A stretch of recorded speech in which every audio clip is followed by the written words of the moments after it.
Hello, members of Tegloma, Washington, D.C., members of Tegloma International all over the world.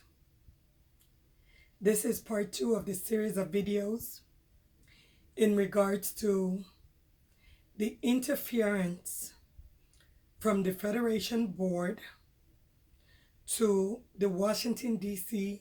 chapter elections. This video is titled "The Violation of the Constitution According to Namisa."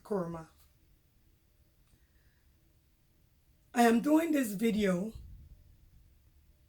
for the sake of the members who were not there in the beginning and who have recently joined us, and for other chapters who may be out there who might in the future face the same situation that Washington, D.C. is facing today. Because today, it is Washington, D.C. Tomorrow, it might be you. I am doing this video as I continue to explain the fight against me as the president of Washington, D.C. Tegloma chapter and the Federation and one particular individual, Namisa. Because it is always good to hear both sides of the story. Namisa decided to say that I was elected unconstitutionally. Ladies and gentlemen, the Tegloma Constitution of Washington, D.C. states that as long as you have ran as an executive member of a chapter, then you are qualified to run as president or vice president. It also states that you cannot be a member of Tegloma, Washington, D.C. and a member of another organization that is not a regional organization. For example, a social organization. It also states that. I was the former vice president of Tegloma, Georgia. I came to Washington, D.C. to run as president of Washington, D.C. When I came to Washington, D.C., there was never questions asked. They accepted me willingly. I have been a member of the Washington, D.C. chapter for 4 good years when I decided to run for president of Tegloma, Washington, D.C. My opponent, Mrs. Isata Brewer, was a former president from Wisconsin. She served in the Moeferi administration as the vice president. But even at that, when she came down, she had also never served on the Washington, D.C. chapter.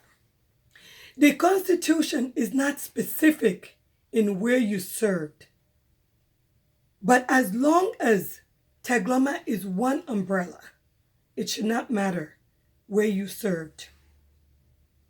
Like I said in my first video, the vice chairperson for the current Federation administration, Mr. Michael George, wrote 2 contradicting letters just so that they can disqualify me to run as president of Washington, D.C. Because like I said before, the Federation wants to put people as leaders in chapters that they can manipulate. Namisa Kuroma is actually not doing this for the sake of our chapter. Namisa Kuroma was actually the Federation, she was the representative to the Federation board from our local chapter. She was also the sitting vice board chairperson.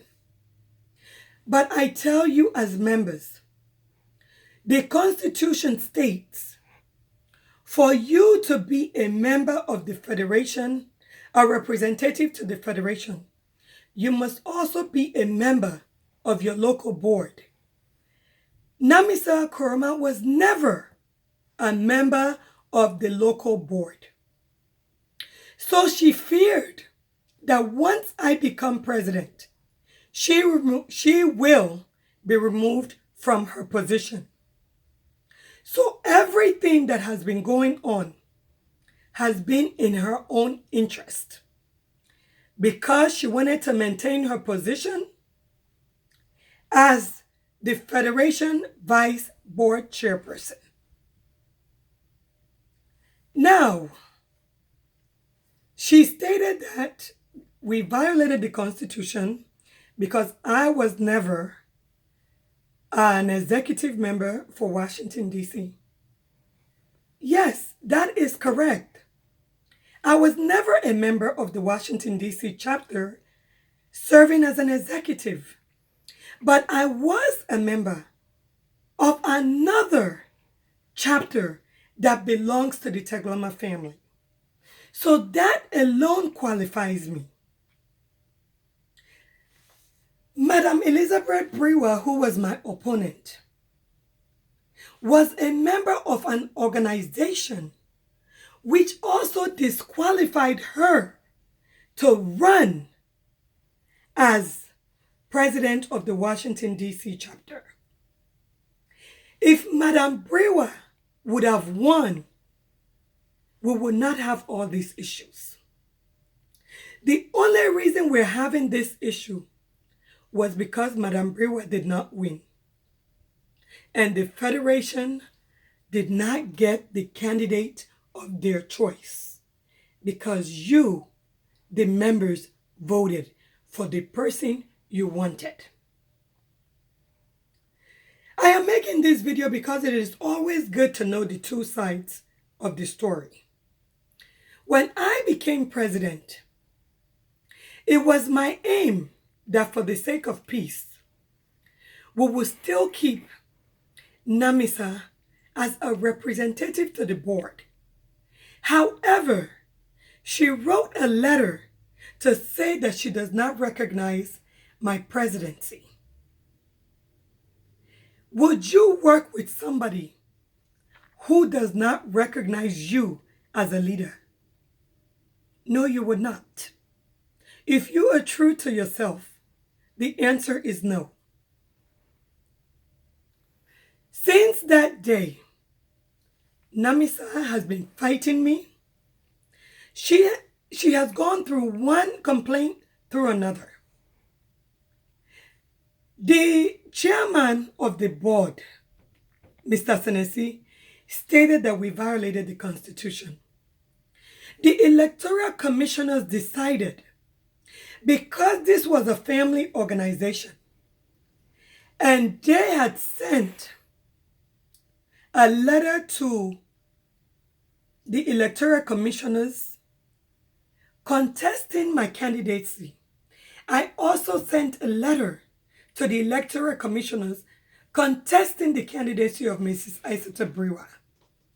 But for the sake of peace, since we were the only two candidates, the electoral commissioners decided to allow everybody to contest the election as a family.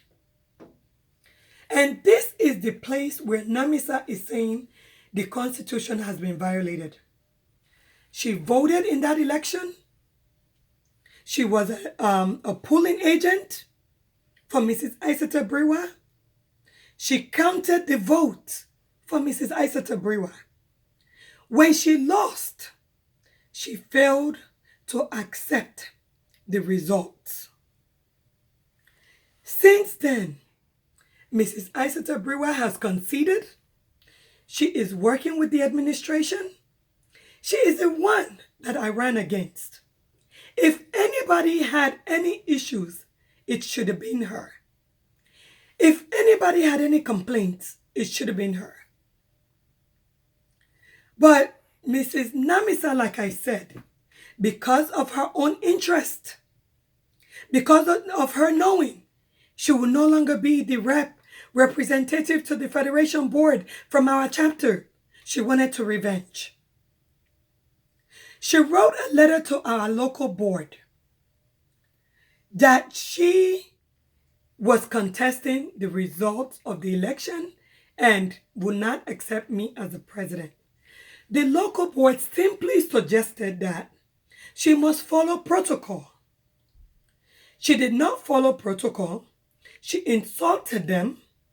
Then she went over their head to the Federation administration, who did not come back to the local board, but decided to form a 3-man committee who decided that they would accept us, however, that we must do elections in a proper manner. But like I said in my first video, for the sake of peace, we let it be, and we accepted, and we moved on because we wanted peace.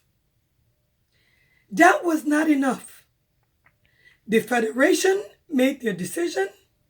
She still took it to the board. The Federation Board decided that they would support the 3-man committee's report and also the administration's recommendations. That was not enough.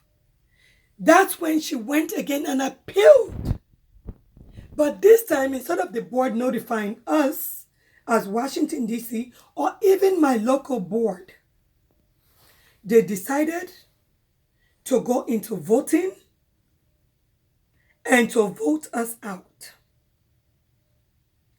See, when I joined Tegloma back 20 years ago, I joined Tegloma because I was so impressed with the way the organization was ran and the way they brought people together. It was done. Tegloma was built on the foundation of love and caringness. But the Tegloma today, we must be careful of. Interfering into chapters, affairs, as federation, will lead us for doomed. This was not the plan the founding fathers had. So when someone tells you next time that we violated the Constitution, we did not violate the Constitution. It was just one person who did not agree with our results because her candidate lost and she was removed from office. And this is the fight we're having today. I have personally reached out to her for us to have peace, and she refused. She did not only refuse members, but she even threatened to go further as to bring the law and call the law on members. This is how far it has gone. You see, I talk this by Creole, but that's not fine. Where you get badat for other man picking, you young picking no go ever better than this one. Where you get badat for you comping mortar man, God no go ever clear you way because you heart no clean. Anything we would do in this world, we get for be careful.